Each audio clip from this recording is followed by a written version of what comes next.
primeiro, o profeta, ele tem uma visão maravilhosa. Ele diz: no ano da morte do rei Uzias, eu vi o Senhor assentado num alto e sublime trono, e as abas das suas vestes enchiam todo o templo. Serafins estavam por cima dele, cada um com 6 asas, 2 cobriam o rosto, com 2 os pés, e com 2 voavam.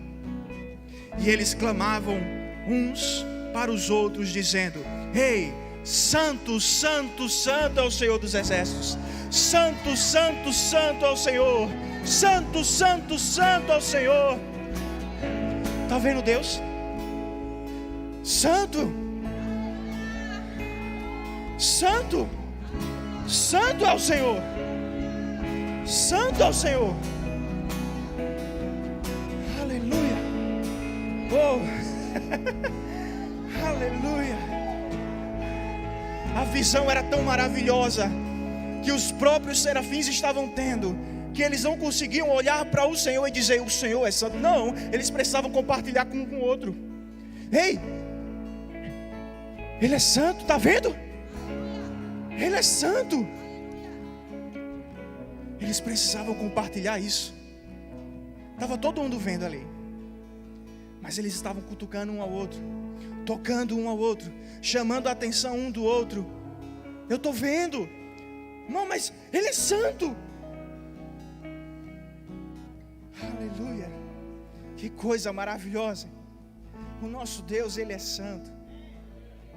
Nele não há mancha de pecado, não há defeito, não há falha, não há limitações no nosso Senhor. A única limitação que Deus tem é a própria natureza dele. Ele não pode ir contra Ele mesmo. Ele não pode mentir, Ele não pode roubar, Ele não pode falhar. Aleluia. É a única coisa. Glória a Deus. Você se alegra, irmão, de ser filho desse Senhor santo, desse Deus santo. Aleluia. Eu queria que você fizesse mais barulho. Você se alegra? Aleluia. Nós passaremos a eternidade inteira contemplando a glória do Senhor. Isso aqui é só um ensaio, irmão. Eu fico imaginando quando o Senhor voltar e Ele estabelecer o seu reino. Nós teremos 1000 anos de inauguração. Você sabe quando vai inaugurar uma loja? Às vezes inaugura, a festa dura 3 dias, 5 dias, 1 semana, 1 mês. Promoção, a loja toda. Vão ser 1000 anos de festa do reino de Deus aqui na terra, só para inaugurar. Aleluia. Vamos passar 1000 anos adorando, louvando, engrandecendo. Eu não sei você, mas eu vou correr muito, eu vou gritar muito. Acabou. Não vai precisar mais performance, irmão. Não vai precisar mais agradar ninguém não, só Ele. Só Ele. Aleluia. Glória a Deus. Eu vou deixar o louvor sentar. Amém. Só o baterista fica. Não, brincadeira. Pode sentar também. Todo mundo sempre deixa a guitarra, o violão, o teclado, né? Mas nunca deixa o baterista. A gente vai fazer um negócio amanhã, viu? Glória a Deus. Irmãos, como eu comecei dizendo, é um prazer enorme, é um grande privilégio estar aqui com vocês, a convite do pastor Márcio e sua esposa. Então, muito obrigado. Amém. Trouxe minha esposa Elisângela, ela é paraibana, certo? De uma cidade chamada Pedra Lavrada. Catei ela e trouxe para Pernambuco. Estamos morando ali em Vitória de Santo Antão e eu quero fazer uma menção honrosa ao meu pastor, nosso pastor, pastor Cláudio Pedro de Souza, amém, que nos pastoreia lá em Vitória de Santo Antão. E que bom, né, irmãos? Não teve carnaval. Pode falar alto? Não teve carnaval. Que maravilha. É só... Glória a Deus, irmãos. Irmãos, então, nós lemos esse texto de Isaías capítulo 6, versículo 1 ao 3, você ouviu? Amém? E eu quero que você abra lá, tá bom? Porque a gente vai ler alguns versículos a mais, logo, logo. E nesses 3 versículos que eu li para você, O profeta Isaías, ele está contemplando o Senhor de toda a terra, o Criador de tudo que há, lá em cima ou aqui embaixo. Amém? E uma das coisas que ele vê é que Deus estava sentado em um trono. Irmão, só fica sentado em um trono quem tem domínio, quem é rei. Amém? Você sabe que existem tronos preparados para nós? Existe. Mas hoje você sabe que você já está em um trono? Nós estamos assentados em Cristo, nas regiões celestiais, à destra da majestade santa. Eu e você. Isso significa domínio. Outra coisa que Isaías vai ver é que a aba de suas vestes, de sua roupa, enchiam todo o templo. Agora, o próprio profeta Isaías fala no capítulo 66, verso 1, que os céus são o templo de Deus. Que roupa grande, Jesus, o Senhor teve, viu? Toda a roupa do Senhor cobria os céus, o templo de Deus. Aleluia. E outra coisa que ele vai ver é que a glória do Senhor enchia toda a terra, enchia toda a criação. O que é isso? Onipresença. Deus estava em todos os lugares. A glória de Deus representa a sua presença. Onde a glória se manifesta, a presença de Deus está ali se manifestando também. Amém? A glória não é unção. Unção é poder. E glória é a presença de Deus. E ele viu que a presença de Deus, mesmo o Senhor estando no céu, mesmo o Senhor estando sentadinho lá no seu trono, ainda assim a sua presença não podia ser contida. E ela veio para esse plano terreno, para esse plano natural. E em qualquer lugar que eu e você possamos ir, Deus está lá. Deus está na sua casa. Deus está nos hospitais. Deus está nas ruas. Mas sabe onde Deus também está? Nos prostíbulos. Você crê nisso? Mas Deus não pode se contaminar, irmãos. Mas Ele está lá sem se contaminar. Porque Ele não está compactuando com aquilo ali. Amém?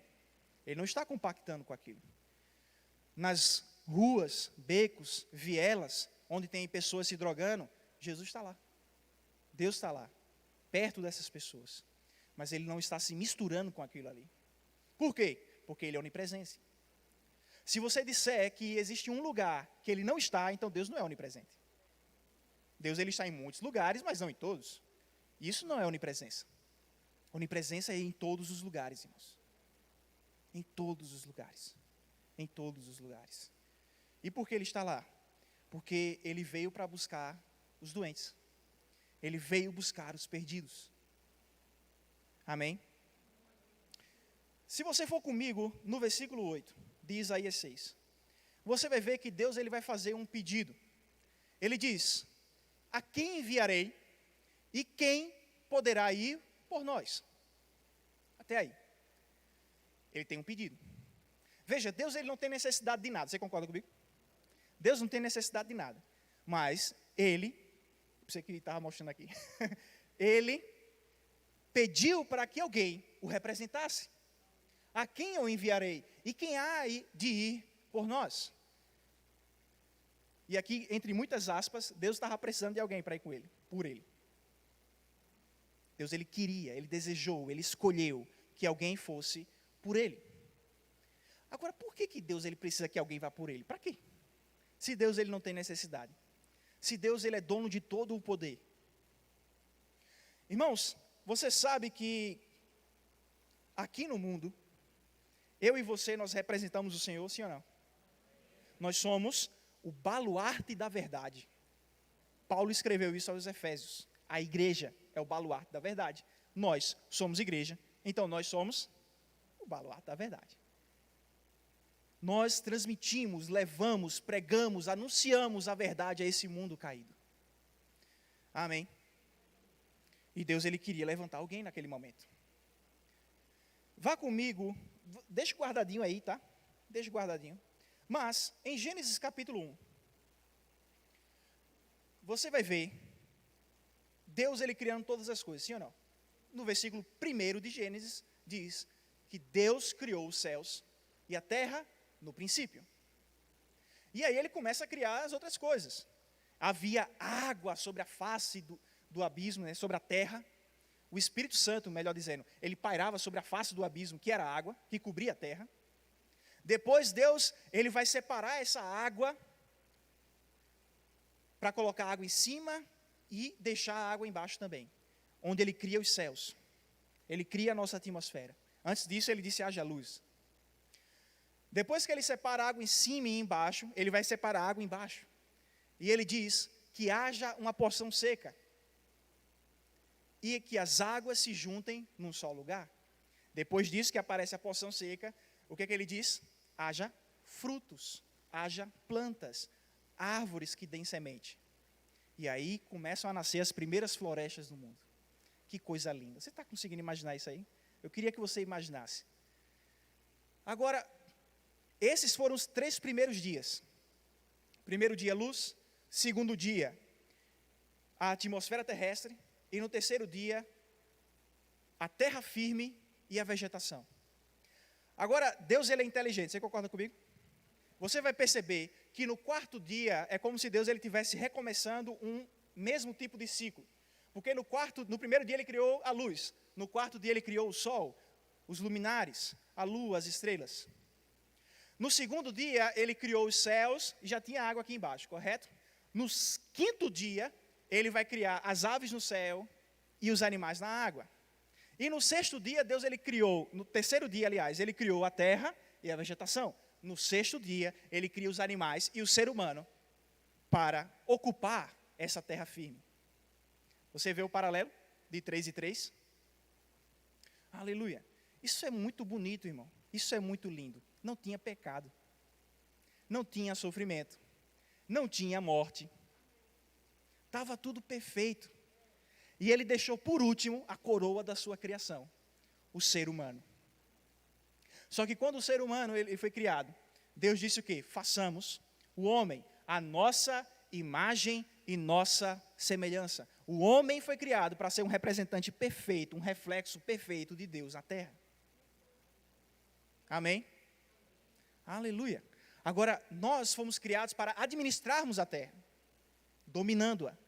Mas a Bíblia fala que os céus, mas também a terra e toda a sua plenitude pertence a Deus. A terra ainda é de Deus, mas Ele deu para nós usufruirmos, para nós dominarmos, sugarmos o que tem de bom e de melhor nessa terra. Só que você conhece a história que depois disso, depois de ter criado Adão, aliás, deixa eu contar isso que é muito interessante, né? Deus ele cria Adão primeiro, sim ou não? Ok. Ele cria do pó da terra. Daí, Deus ele vê, no capítulo 2 de Gênesis, que Adão estava só. E ele diz, não é bom que o homem esteja só. Daí o que é que ele faz? Cria a mulher, né? Não. Ele traz os animais para Adão dar nome. Deus viu o problema, só que Adão não tinha visto o problema. Ele leva os animais até Adão. E Adão vê que a macaca tinha um macaco, que o elefante tinha elefoa, o jacaré a jacaroa. E ele olhou para o lado. Oxê, cadê a minha? Aí ele percebeu. Quando ele percebeu, a Bíblia fala que Deus ele deu uma anestesia geral em Adão. Adão apagou. Depois ele faz uma cirurgia, porque ele corta do lado. Ele arranca a costela. E na costela, irmão, você tem o quê? Osso, carne, tutano, células tronco. E a partir desse osso do corpo de Adão, Deus ele vai fazer um clone dele, chamado Eva. Por isso que quando Adão olha para Eva, que na verdade não era chamada de Eva ainda, ele diz, você é osso dos meus ossos. Você veio de mim. E porque eu sou homem, tu serás chamada mulher. Uau! Só que aí depois tinha que fechar, e Deus fez uma plástica em Adão. E fechou a brecha aqui, o corte. Amém? E estava tudo bem. Irmão, Adão e Eva, eu não sei quanto tempo eles passaram no Éden. Mas eles não fizeram aquilo que só casado pode fazer. Como é que eu lhe provo isso? Já, tenha calma. Você sabe o que é que só casado pode fazer, né? Eles não fizeram. Não, tá, calma que a gente chega lá. Eles estavam lá, namorando, se conhecendo. Meu amigo, você não conhece a mulher e já parte por finalmente assim, não, meu irmão, não é assim não. Passa-se um tempo. Pelo menos crente não faz, né? Passa-se um tempo. Estavam se conhecendo. Quando Eva conhece seu marido, ele estava na presença do Senhor. Fica a dica. Ele estava na presença do Senhor. E aí, de repente, Eva se depara com uma árvore muito bonita. Tinha várias árvores bonitas lá. Mas essa era a árvore cujo fruto era proibido comer. Deus disse a Adão, não coma, porque no dia que você comer, você morre deste fruto. Agora você concorda comigo que isso significa que todos os outros frutos estavam livres para ele comer? E que além da árvore do conhecimento do bem e do mal, tinha uma outra árvore, chamada árvore da vida, que era especial. Mas eles não comeram dessa árvore e preferiram comer da árvore proibida. E aí Eva chega lá, na árvore, Gênesis capítulo 3, versículo 1, a Bíblia fala de que de todos os animais, a serpente, de todos os animais que foram criados por Deus, a serpente era a mais astuta, a mais sagaz, a mais inteligente, chegou para Eva e ofereceu a Eva para que ela se tornasse algo que ela já era. Se você comer, você vai ser como Deus. Mas ela já era isso. A cobiça nasceu. O desejo errado, pecaminoso nasceu e ela comeu. Ela desobedeceu. E a Bíblia fala que depois dela comer, ela passou a Adão. E na Bíblia King James, na versão atualizada que nós temos aqui em português, você vai ver que Adão estava do lado dela. Adão, não sabemos a proximidade, mas Adão estava por perto. Adão provavelmente viu o cenário todo. E ele deixou Eva comer. Vai que, né, se ela não morrer, sei lá, não sei o que ele pensou, né? Mas ela comeu. Ela comeu, deu para ele. E ele come também. Naquele momento em que ele come, eles veem que estão nus. Eles percebem que estão nus. Adão e Eva, irmãos, eles não tinham uma roupa celestial. Eles estavam nuzinhos mesmo. No máximo, você tinha a glória de Deus sobre a vida deles. Mas eles perceberam que aquilo era vergonhoso. Aquilo estava errado. Vamos nos esconder, porque quando Deus vier falar com a gente, Ele não pode ver a gente assim. Foi para as folhagens, fez roupa de folhagem. E aí Deus pergunta, onde você está, Adão? Adão caiu do lugar onde Deus o colocou. Irmãos, daí é de mal a pior, você sabe, né? É de mal a pior. Deus diz, por tua causa, Adão, a terra vai dar espinho. Você já imaginou, Moisés, pastor Moisés, dar uma rosa para sua esposa sem espinhos? Rapaz, era show de bola, né?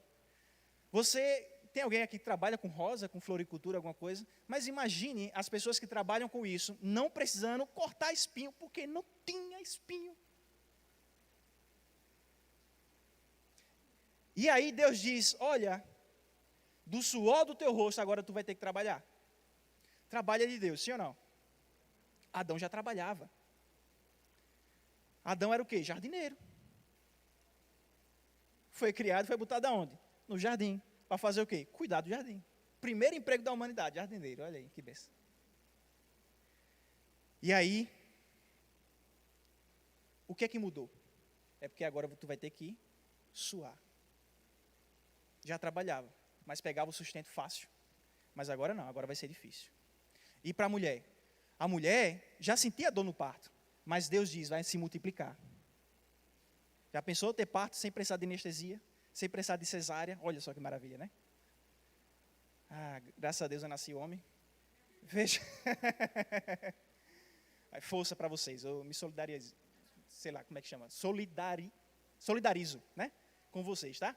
Mas veja, não precisava ter tanto esforço assim para trabalhar, para ter filho, para nada. Eles já tinham tudo. Romanos capítulo 3, irmão, vai dizer, Paulo escreve do versículo 10 até o versículo 18, vai dizer que o homem ele se tornou tão afastado de Deus, que ele não buscava mais a Deus, que ele não fazia mais o bem, que ele não conhecia Deus, que ele não tinha temor de Deus, que ele era ligeiro para derramar sangue. E no versículo 23 de Romanos 3, diz todos pecaram e por isso estão nessa mesma situação, destituídos da glória de Deus. O próprio profeta Isaías, ele vai dizer isso, que os nossos pecados, eles fazem o que entre nós e Deus? Separação. Isaías 59, versículo 2. Então Deus, ele precisava de alguém, irmão, porque o homem que representava ele, Adão e Eva, não estavam mais lá. Não estavam mais lá, naquele lugar. E ele precisava de alguém. Quem vai vir por mim? Quem vai falar em meu nome? E qual é a resposta de Isaías? Eis-me aqui, envia-me a mim. Só que a gente tem um problema aqui. Qual é o problema? O problema é que Isaías era tão pecador quanto os outros. Talvez você lembre que no versículo 7 de Isaías capítulo 6, diz que aquela brasa viva, que foi tomada pelo serafim do trono de Deus, purificou os seus lábios, sim ou não? Mas Jesus não tinha vindo ainda para tirar o pecado. Qualquer purificação, qualquer remissão de pecado do Antigo Testamento era temporário. Durava pouco tempo.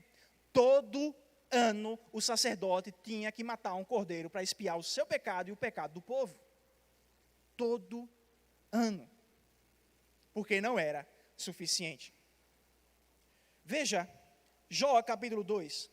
Jó era um homem que ele não tinha muita revelação de Deus. Você concorda comigo?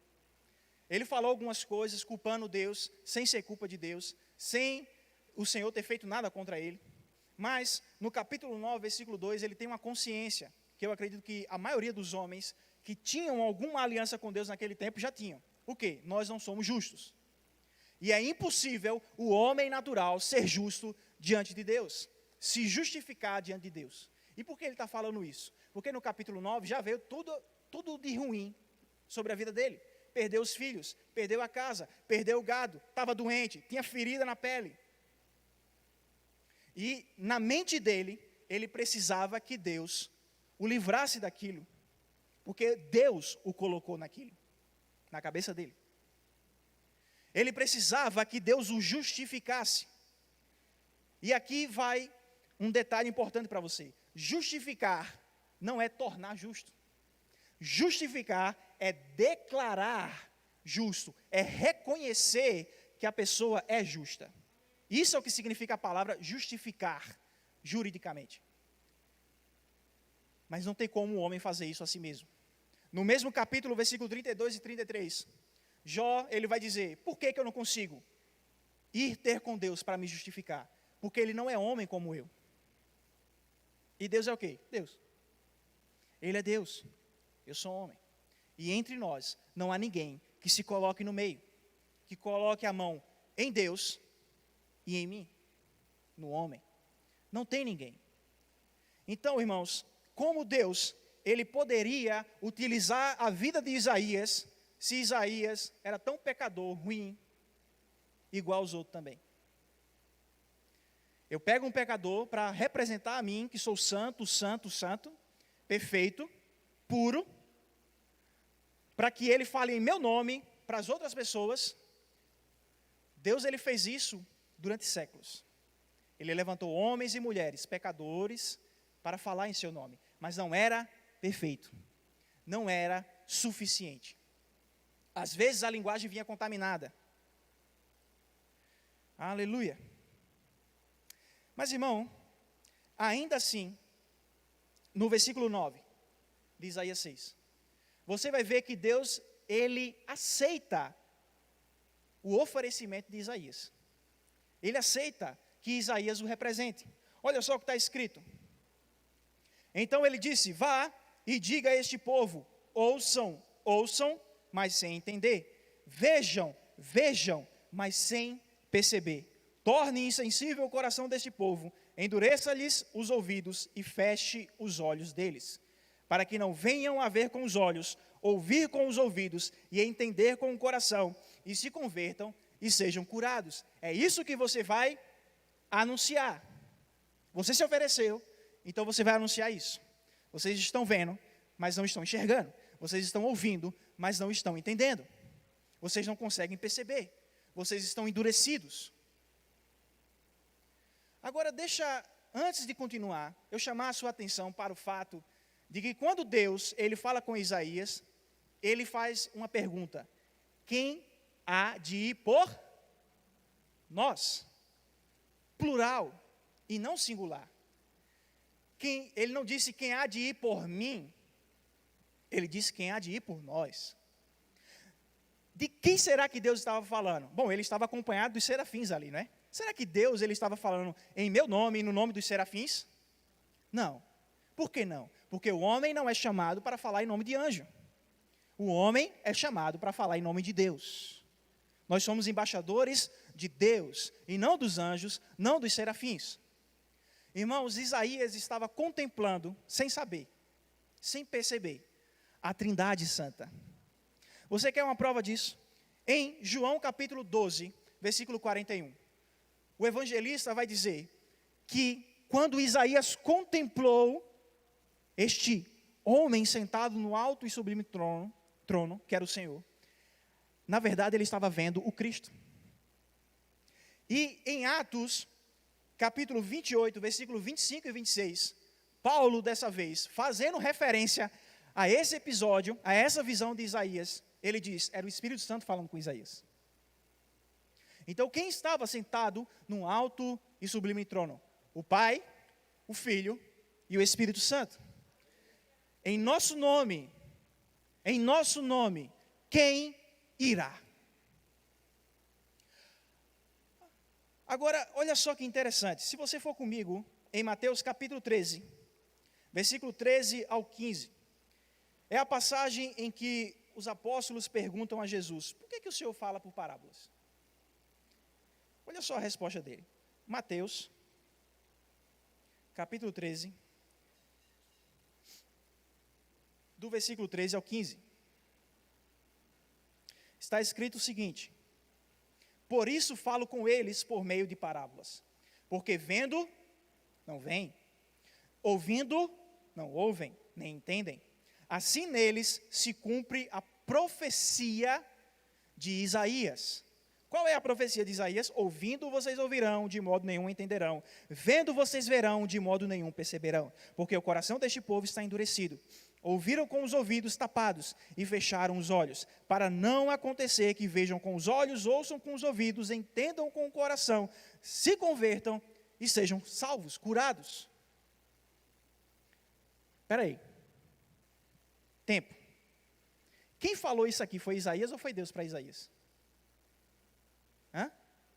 Foi Deus para Isaías, sim? Deus respondeu isso para Isaías. Mas por que Jesus, ele diz, cumpriu-se a profecia de Isaías? Como se essa passagem não fosse Deus dizendo para Isaías, mas o próprio Isaías profetizando isso, as palavras do Senhor. Você percebeu que quem cumpriu a profecia foi Jesus? Será que quando Deus, ele falou, quem há de ir por nós, ele estava falando com Isaías mesmo? Ou ele estava usando a boca de Isaías para falar o que Deus estava falando, conversando? Irmãos, quem cumpriu a profecia, quem cumpriu o comando, vai e fala isso, vai e faz isso, foi Jesus. Quando Isaías disse, eis-me aqui, o filho disse, eis-me aqui. Envia-me a mim, o filho disse, envia-me a mim. Porque foi Jesus quem cumpriu a profecia de Isaías. Deus, Filho, utilizou a boca de Isaías para dizer, eu vou. Porque Isaías não é perfeito. Isaías não é um mediador suficiente. Isaías não é um representante adequado. Ele ainda é pecador. A brasa viva que representa o Senhor Jesus purificou ele naquele momento, por um momento, para que ele se livrasse do seu pavor, porque ele achava que ia ser consumido. Ai de mim que vou perecendo, porque sou um homem de impuros lábios. Eu vivo no meio de um povo de impuros lábios. E naquele momento, brevemente, ele foi purificado. Mas quem foi enviado foi Jesus. Aleluia. Glória a Deus. Glória a Deus. Lá em Gênesis capítulo 3 de novo. Eu falei da queda, mas eu não falei das promessas de Deus, não foi? Eu falei das consequências por causa da queda, mas eu não falei da promessa. Que promessa? A primeira profecia, a primeira promessa da vinda do Messias, da vinda do mediador, do Salvador. No capítulo 3, verso 15, Deus diz: ei, da semente da mulher virá um que vai esmagar a cabeça da serpente. Aleluia. Você será esmagado. E quem era essa serpente? No versículo 1, diz o seguinte, de novo: dos animais criados por Deus. Era um animal.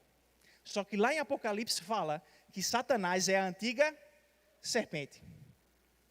Gabriel, então como é que era um animal e era Satanás? Você já ouviu falar de possessão demoníaca? Você já ouviu o episódio em que Jesus ele libertou um gadareno de vários demônios, chamado Legião, e eles foram para onde? Então demônio possui animal. E depois os animais ali, os porcos, foram se matar. Mas serpente não fala. Oxi, a mula de Balaão. Por que ela falou? Porque o sobrenatural, neste caso Deus, tocou a jumenta. Ela abriu a boca e falou. No jardim do Éden, Satanás tocou a serpente. Só que ela não se lançou como os porcos.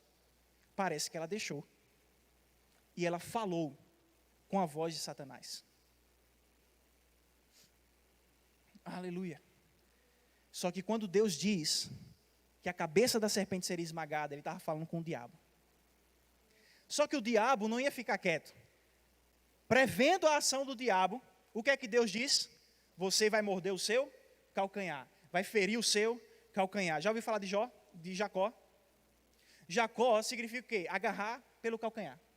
Originalmente, esse significado quer dizer ir no mesmo caminho, ir no mesmo encalço, perseguir, não no sentido ruim, mas ir atrás. Só que por causa da vida de Jacó, esse nome acabou sendo atribuído a ele outros significados pejorativos. Aquele que trapaceia, aquele que persegue para fazer o mal, para enganar. Quando a Bíblia fala que a serpente iria perseguir o calcanhar da semente da mulher, que era o Messias, ele está falando que Satanás ia perseguir Jesus, ia ferir Jesus, ia tentar fazer o mal contra ele. E nós sabemos que Satanás tentou fazer isso, várias e várias vezes. Amém?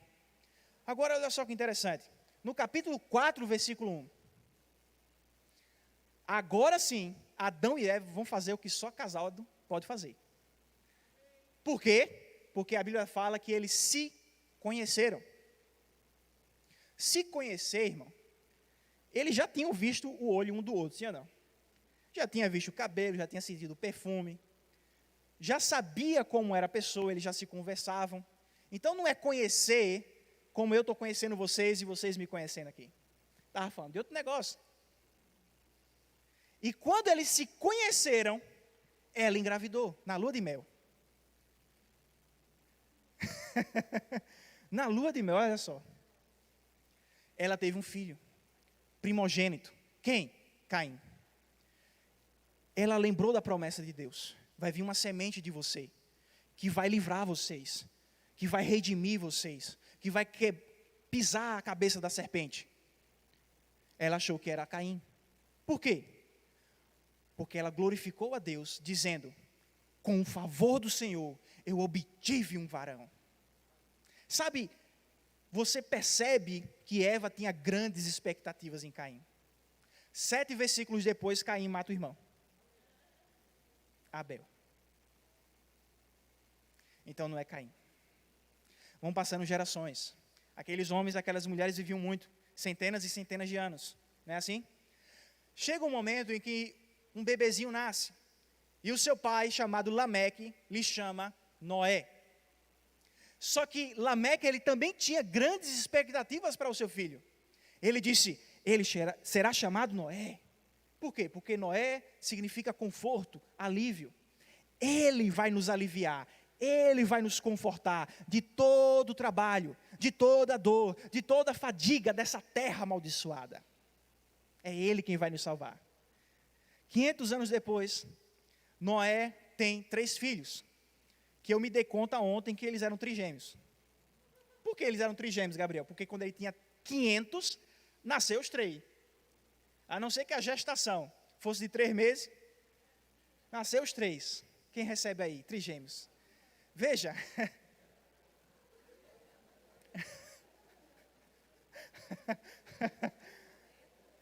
500 anos depois, ele tem esses 3 filhos. Em algum momento, entre 500 anos da idade de Noé e 600 anos de sua idade, Deus fala com Noé. A gente não sabe quando foi exatamente. Só sabe que veio a voz do Senhor falar com ele. E aquele que deveria trazer alívio e conforto, Deus o chama para construir uma arca, porque o mundo ia ser destruído. Mas não era Noé. E Lameque morreu 5 anos antes do dilúvio. Então, provavelmente, é bem possível que Lameque tenha visto a construção da arca. Meu filho, eu lhe tive para você nos livrar. E você está construindo uma arca, dizendo que vai vir uma grande inundação. Você sabe quem era o avô de Noé? Matusalém, o homem que mais viveu na Bíblia. E eu disse a você o significado do nome Noé. Amanhã eu vou fazer você gostar de genealogia, não se preocupe não.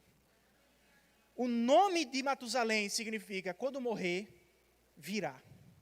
Só que fica uma interrogação. Vai vir o que depois da morte dele? No ano em que ele morreu, veio o dilúvio. Deus estava anunciando que algo iria vir. Mas as pessoas não perceberam. E sabe de uma coisa? Só Noé e a sua família eram tementes a Deus. Por isso só eles foram salvos. E a Bíblia fala que ele era pregador de justiça, mas ninguém dava ouvidos. Sabe, irmão, o dilúvio você vê do capítulo 6 a 8. E a promessa da semente foi lá no capítulo 3. Só que se passaram poucos capítulos, mas na história se passaram milênios. Eu fiz as contas, há quase 2000 anos. Até o dilúvio, desde Adão. Quase 2000 anos. E aí vem uma destruição que destrói o mundo todo. Uma inundação que destrói o mundo todo. É de se perguntar, cadê a promessa? Caim não foi, Noé não foi, e agora? Quem é que vai ser o próximo? Que a gente vai dizer é esse e não vai ser. Onde está a promessa? Mas Deus prometeu uma semente. Em Gênesis capítulo 8, versículo 22. Não, aliás. Deixa eu ver aqui. Gênesis, que fala da semeadura, da sementeira. É isso mesmo? Capítulo 8, versículo 22. Está escrito o seguinte: enquanto durar a terra, não deixará de haver semeadura, ou semente, dependendo da sua tradução, nem colheita. Frio e calor, verão e inverno, dia e noite. Eu prometi uma semente. A terra está devastada, mas não se preocupa não, ainda vai ter semente. Ainda vai ter colheita dessa semente. Você sabe que se passam séculos, milênios, mas a promessa se cumpre. Em João capítulo 3, versículo 16, o que é que o próprio Jesus, falando dele mesmo, vai dizer para Nicodemos?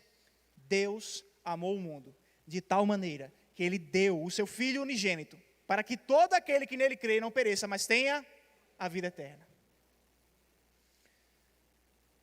Humanamente, parece que demorou bastante. Mas Deus cumpriu. E por que Jesus só chegou depois de tanto tempo? Porque a Bíblia fala que ele veio na plenitude dos tempos. No tempo adequado, irmão. Deus não se atrasa, nem se adianta. Ele chega na hora certa. Perguntaram a mesma coisa para o apóstolo Pedro. Por que tarda a vinda do Senhor? Não. Um dia para o Senhor é como 1000 anos é como um dia para Ele. Não ache que Ele está demorando, na verdade Ele está dando tempo para que se arrependam. E que mais e mais pessoas sejam salvas. Sabe, irmãos, eu e você como cristãos, nós não deveríamos estar tão afoitos assim para o fim do mundo. Porque este tempo que Jesus ainda não voltou, é mais pessoas sendo salvas. Porque quando Ele voltar, eu não estou falando do arrebatamento, estou falando da segunda vinda, que é no final da tribulação. Porque durante a tribulação ainda tem salvação. Mas quando Ele voltar no final da tribulação, estabelecer o seu reino, aí já era. Aí não tem mais chance. Aí não tem mais chance. Aleluia. É claro que eu quero, irmãos, me encontrar com o meu Senhor. É claro que eu quero que o Senhor até me arrebate numa carruagem de fogo, é? Mas você sabe que Elias não foi numa carruagem de fogo, né? Quantos aqui sabiam disso? A Bíblia fala que veio uma carruagem de fogo, se colocou entre Elias e Eliseu, e Elias subiu no redemoinho. Não foi na carruagem de fogo. Eita glória. Pois é. Depois você dá uma conferida lá. Irmãos, não bastava somente Jesus ser oferecido, não. Deu Jesus. Não era só dar Jesus. Vai lá, Jesus. Fica ali, pronto, já está todo mundo redimido. Não. Existiam alguns critérios que deveriam ser estabelecidos, que deveriam ser cumpridos. Veja, um primeiro requisito é que Jesus ele deveria ser capaz de ser colocado entre Deus e o homem. Preste atenção. Jó, capítulo 9, versículo 32 e 33. Ele não é homem como eu. Ele é Deus. Aqui sou eu, estou dizendo. Ele é Deus. Jó era homem. No versículo 33 diz, não há ninguém que se coloque entre nós, que possa ser colocado, que possa colocar sua mão em Deus e a sua mão em Jó. Por que ninguém pode colocar a mão em Deus e a outra mão em Jó? Porque nenhum homem, porque nenhum anjo, porque nenhum ser é capaz de fazer isso. Jó disse, porque ele não é homem. Deus precisou virar homem, para agora sim, ele ser capaz de tocar em Deus e tocar no homem, e ser o mediador perfeito, e justificar o ser humano. Só assim, o homem, o ser humano, poderia ser redimido. Aleluia. Agora veja o que Isaías profetizou no capítulo 9, versículo 6, a respeito do Messias. Um menino nos nasceu, um filho se nos deu. Primeira coisa, um menino já nasceu, sim ou não? Sim ou não? Nasceu. É um menino nascido, é o filho dado, veio à luz. O governo está sobre os seus ombros. E o seu nome do menino nascido, do menino parido. Amém? Maravilhoso conselheiro. Deus forte, Pai da eternidade e o príncipe da paz. De quem? Do menino nascido. Aquele bebê que Maria segurou em suas mãos, em seus braços, que foi colocado na manjedoura. E eu não sei se você sabe o que é uma manjedoura. Amanhã eu vou falar mais sobre isso. Mas a manjedoura é o lugar onde os animais comiam. O boi, a vaca, o cavalo, o cabrito, era onde comia. E Jesus foi colocado ali dentro. Aquele bebê, irmão, era Deus. Era Deus encarnado. Era Deus que deixou os céus e veio habitar na terra entre os homens. Era o Deus que ele disse, eu vou depender de uma mulher. Ela vai me amamentar, ela vai me segurar. Ela não vai me deixar cair da escada. Ela não vai me deixar cair no chão. Ela vai me proteger. Quando eu tiver com febre, vai ser ela que vai cuidar de mim. Eu não sei nem se Jesus teve febre, eu acho que não.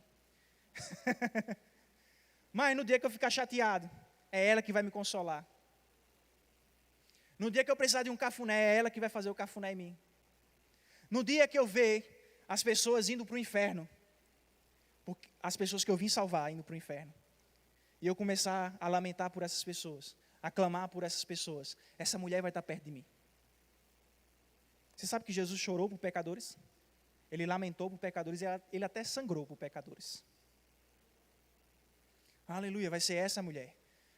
Deus decidiu diminuir a si mesmo, esvaziar-se de si mesmo. Agora eu gosto de uma frase do irmão Reagan, que ele diz o seguinte, naquele livro, acho que é Sementes da Fé, né, que é o devocional, é esse título, Sementes da Fé, eu acredito no dia 18 ou 19 de dezembro. Ele diz assim, que Jesus ele foi tão homem, como se ele nunca tivesse sido outra coisa, antes disso.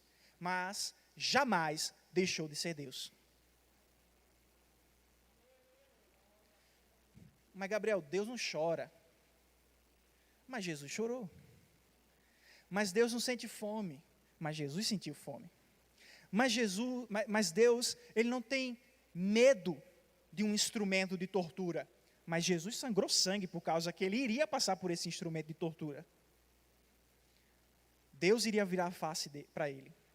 Ele iria se sentir abandonado por Deus. Deus meu, por que me abandonaste?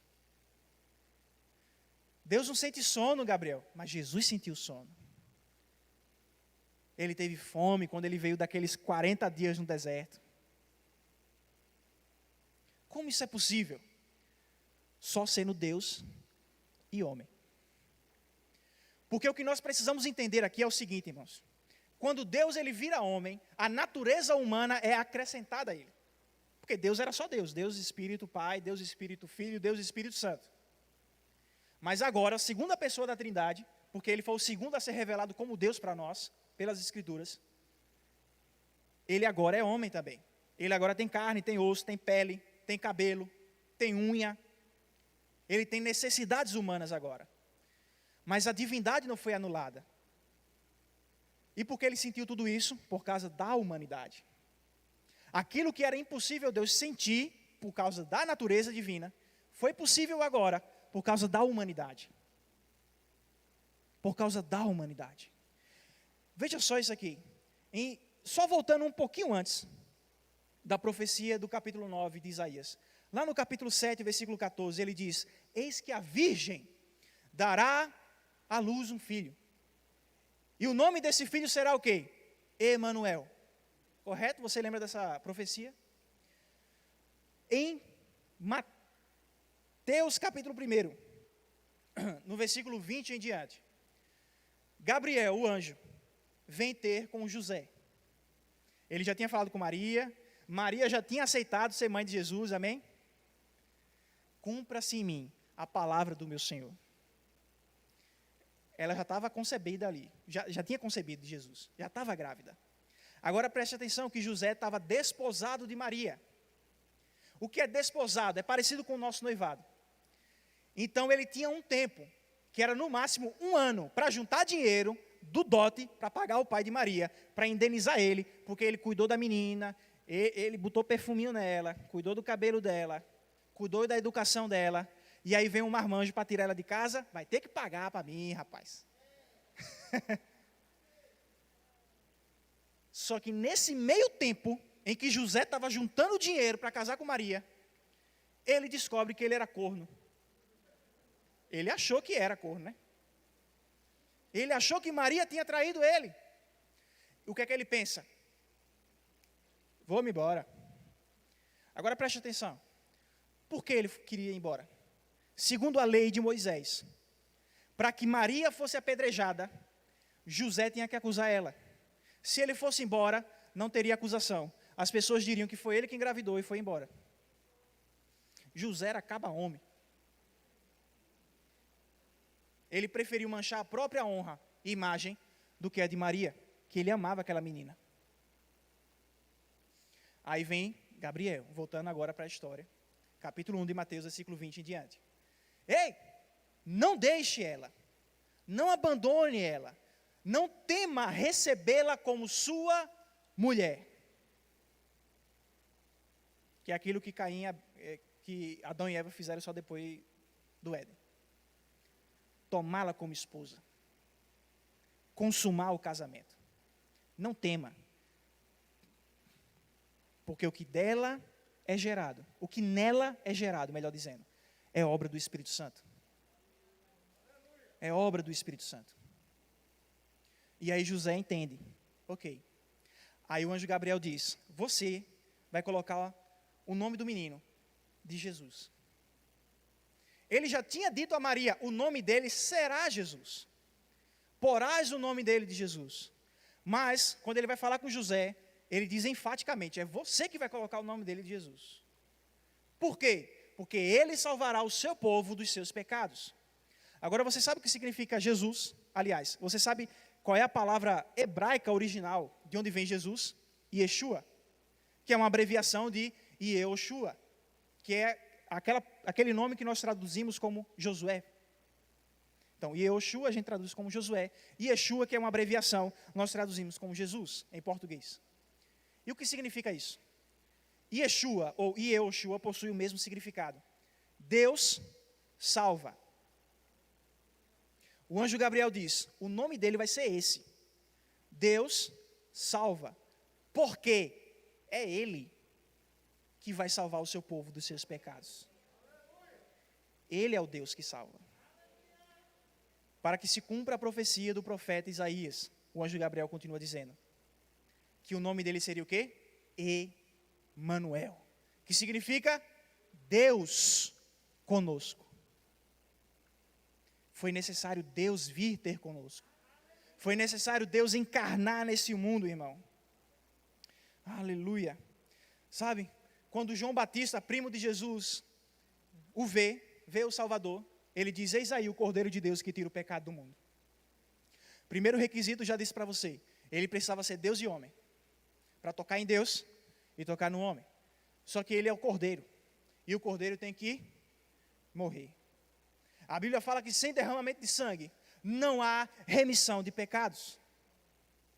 A Bíblia fala em Efésios que no seu sangue nós temos a redenção. Nós temos a remissão dos pecados. No sangue derramado. Atos capítulo 20, versículo 28. Paulo, ele dá um conselho aos bispos. E ele diz, ei, cuida de você mesmo. E cuida do rebanho, da igreja de Deus, que ele comprou com o seu próprio sangue. A igreja de quem? De Deus. E quem foi que comprou a igreja? Deus. Com qual preço? O seu próprio sangue. E Deus sangra. E Deus morre, pastor. Irmãos, a resposta lógica aqui, debate pronto, não. Como é que Deus morre? Como é que Deus sangra? Mas ele pode, se ele se esvaziou de si mesmo. Ele pode, se ele tomou para si a natureza humana. A natureza humana e divina, irmãos, não tinha como ser separada em Jesus. Não tinha como distinguir. Ele era 100% homem, 100% Deus o tempo todo. Mas por que ele se esvaziou? Ele não estava em todo lugar, mesmo sendo Deus. Ele não sabia todas as coisas, mesmo sendo Deus. Ele sofreu, ele teve necessidades, mesmo sendo Deus. Porque ele acrescentou esta nova natureza. Você sabe também que Jesus ele foi ungido, sim ou não? Atos 10, 38. Ele foi ungido com o Espírito Santo e com poder. Para quê? Curar os enfermos, libertar os cativos do diabo. E por que ele precisou ser? Porque eu e você, que somos homens, que representamos Deus aqui na terra, que somos embaixadores, nós precisamos desse batismo. Nós precisamos dessa unção sobre a nossa vida, para fluirmos em poder e sermos testemunhas eficazes do Senhor. Jesus, como homem, foi ungido. Mas eu disse a você que não tem como separar homem e Deus de Jesus. Então, só a parte humana foi ungida. Hebreus, capítulo 1, versículo 8 e o versículo 9. No versículo 8, ele vai falar a respeito do Filho. E ele chama o Filho de Deus. Amém? Vamos ler junto, bota aí. Hebreus 1, versículo 8. Mas a respeito do Filho, diz, o teu trono, ó Deus. O trono de quem? De Deus. E quem é o Deus? O Filho. É para todos sempre, cetro de justiça e cetro do teu reino. Cetro de justiça é o cetro do teu reino. Próximo. Amaste a justiça, odiaste a iniquidade. Por isso, Deus, o teu Deus. Por isso, Deus Filho, Deus Pai, te ungiu com óleo. E o óleo, você sabe que é uma representação do Espírito Santo. E Deus precisa ser ungido, eu não sei, irmão, só sei que Deus ungiu Deus. Na verdade, irmão, Deus não precisava passar nada do que Ele passou. Deus, Ele não devia nada para a gente. Deus, Ele não precisava da gente. Ele já tinha a trindade, Ele já tinha os anjos que o adoravam. O amor de Deus já era perfeito. Ele não criou o ser humano por necessidade. Ele criou o ser humano porque Ele é um Deus criador e de amor. E Ele criou pessoas para amar essas pessoas. Mas não porque Ele tinha necessidade, tinha um vazio existencial divino. Não. Então Deus, Ele poderia muito bem deixar para lá. Ele poderia deixar para lá. Mas Ele escolheu derramar o seu sangue para me resgatar e resgatar você. Agora a gente já está caminhando para o final. Por que derramar o sangue de Deus? Por que era necessário isso? Eu te disse o significado do nome de Noé, te disse o significado de Matusalém. Eu vou te dizer um dos significados do nome Adão. Eu sei que você sabe que Adão pode ser traduzido como homem, sim ou não? Homem. Vem de Adamá, homem da terra vermelha. Mas Adão, se você pegar um dicionário de hebraico, você vai ver que a palavra Adam também significa sangue. Adam também significa sangue. Agora, em Lucas, quando ele vai escrever a genealogia de Jesus, ele faz diferente de Mateus. Mateus começa em Abraão, vai descendo até Jesus. Lucas pensou, eu vou começar de Jesus e vou retroceder, mas não só até Abraão, eu vou retroceder até Deus, porque as pessoas precisam entender que Jesus é descendente de Deus, ele é o Filho de Deus. Filho de José, filho de Davi, filho de Abraão, filho de Adão, e Adão, filho de Deus. Adão veio de Deus. Adão era uma representação de Deus aqui na terra. E se ele era a representação de Deus aqui na terra, irmãos, quem Satanás queria destruir? Deus. De quem Satanás queria tomar o trono? Ele conseguiu? Então o que ele fez? Se eu não consigo destruir, vencer, tirar do trono o original, eu vou atacar o reflexo dele. Quando Adão caiu, irmão, era o sangue de Deus caindo. Era a imagem de Deus caindo. Deus não poderia deixar isso barato, irmão. Ok, Satanás, você fez por onde? Você enganou Eva, Eva comeu enganada e pecou. Adão comeu sem ser enganado, Paulo vai dizer. Ele comeu porque ele quis. E caiu. E caiu também. Muito bem, Satanás. Você fez a imagem de Deus cair. Você fez o sangue de Deus cair. Mas dessa vez, sou eu que vou derramar o meu sangue. E aquilo que foi perdido será redimido. Aleluia. Aleluia, irmãos. Oh, irmãos. Se Ele entregou a vida dEle por nós, o mínimo que a gente deve fazer é entregar a nossa vida para Ele. Eu não sei se todo mundo aqui é cristão ou não. Eu não sei se todo mundo aqui é nascido de novo ou não. Já entregou a sua vida a Jesus, como talvez você tenha ouvido de algum pregador. Mas esse é o momento certo de você fazer isso. Porque há quase 2000 anos atrás, um homem entregou a sua vida, chamado Jesus. Ele era Deus e ele era homem. E ele morreu em seu lugar, em meu lugar, no lugar de todo mundo que está aqui. Sabe por quê? Porque apesar dele não precisar da gente, não ter uma necessidade, ele não queria passar a eternidade sem a gente. Ele escolheu não passar a eternidade sem nós. O que eu gosto de Deus é que quando Deus ele toma uma decisão, ele vai até o fim. E Deus ele decidiu, vai ter uma imagem minha na terra. E essa imagem não vai ser corrompida pelo pecado. Essa imagem não vai ser quebrada, destruída, manchada. Vai ser uma imagem perfeita. Então eu vou pegar aquilo que foi destruído e eu vou reconstruir. Por dentro, irmãos, por dentro, o Espírito Santo já está habitando. Por dentro nós já fomos recriados à imagem de Jesus, a imagem do Pai, a imagem de Deus. A Bíblia fala que a nossa alma, ela é salva pela palavra. Tiago vai dizer isso, que a palavra, ela é poderosa para salvar a nossa alma. Então a nossa alma está num processo. E a nossa carne? Romanos capítulo 7 diz que a minha carne é vendida ao pecado. Ele diz, eu olho para os meus membros e eu vejo outra lei. Uma lei que quer agradar o pecado. Eu olho para mim, o Espírito, e eu vejo desejo de agradar a Deus. Mas eu olho para mim, ele usa essa linguagem, eu olho para mim, a minha carne, nesse caso, e vejo outra lei. Porque a nossa carne ainda não foi redimida, mas ela vai ser. Ela vai ser. Quem me livrará do corpo desta morte? É uma pergunta para o futuro. Quem me livrará do corpo desta morte? Glória a Deus por Jesus Cristo. Glória a Deus, porque aqueles que estão em Jesus não têm mais condenação. Já estão redimidos, já estão salvos. Aleluia. Eu não sei, irmão, o quanto que essa palavra mexe com você. Saber que Deus morreu por nós. Saber que Jesus, o homem perfeito, morreu por nós.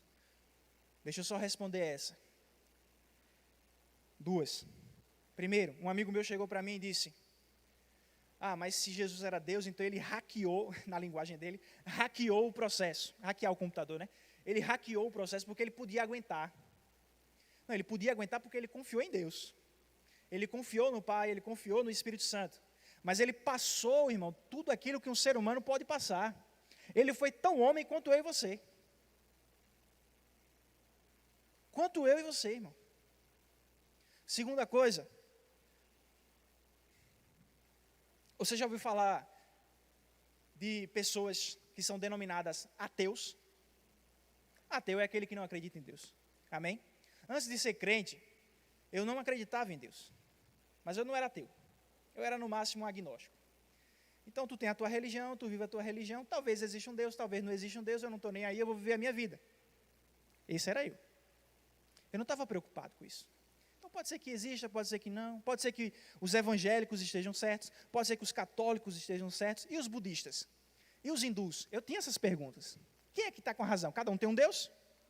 Os hindus não, né? Os hindus têm em 5 milhões. Mas, para resumir, não vou contar essa história, porque senão vai demorar demais. Mas para resumir, eu fui vencido pela verdade. Porque eu queria conhecer a verdade. E os ateus, eles têm um questionamento interessante.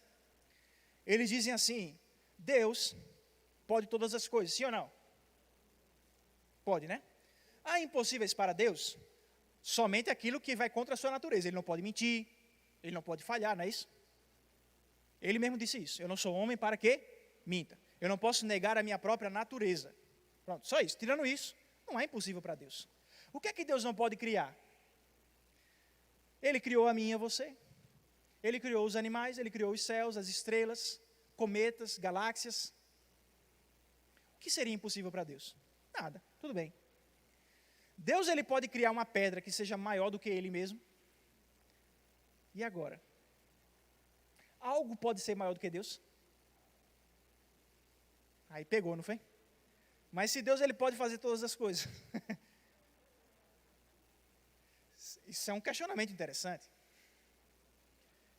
Se Deus, ele pode tudo, por que então ele não cria uma pedra maior do que ele? Por que ele não cria algo maior do que ele? Irmãos, Deus, ele não pode criar nada maior do que ele. Por quê? Porque isso cai naquilo que eu já acabei de conversar com você.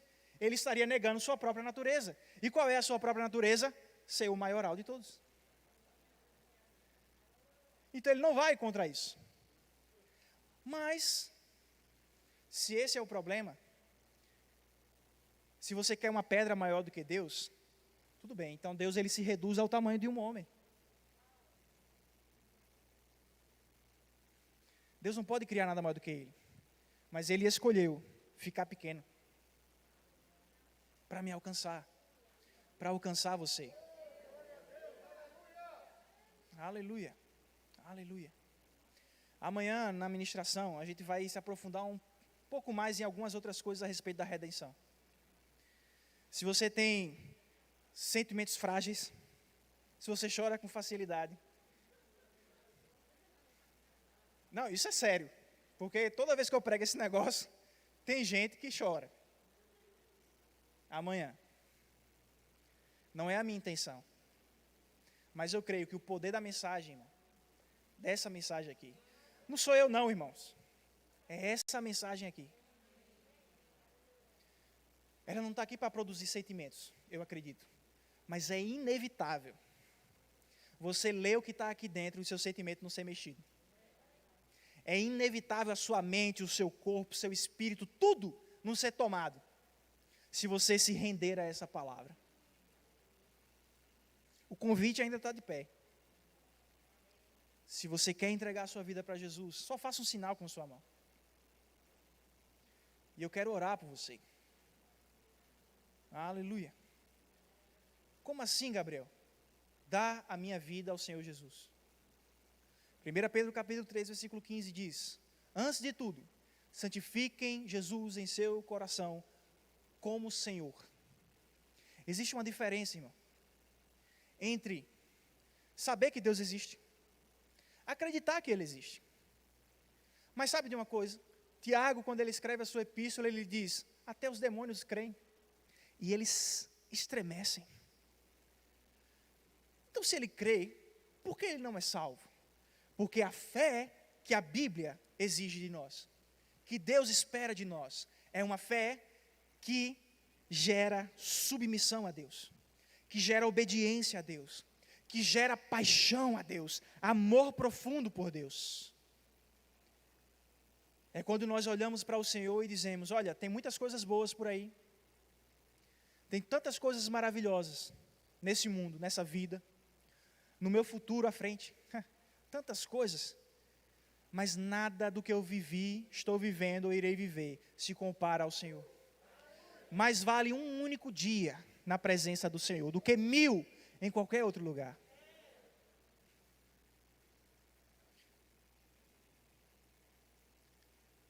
Mas, Gabriel, vão me chamar de doido. Não tem problema não.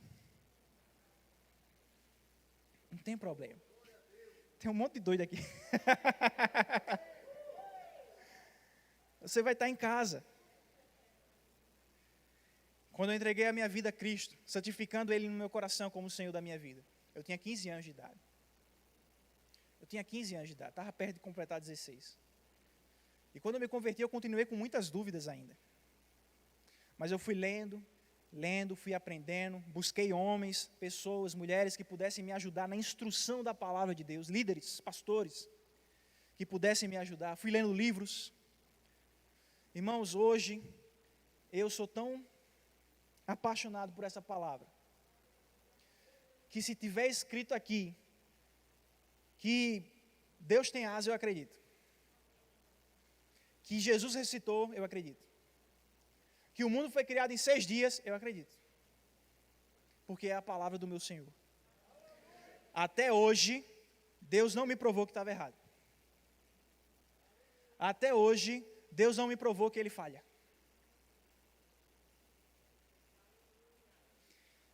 Aleluia. Eu quero orar por você. Se você puder curvar a sua cabeça.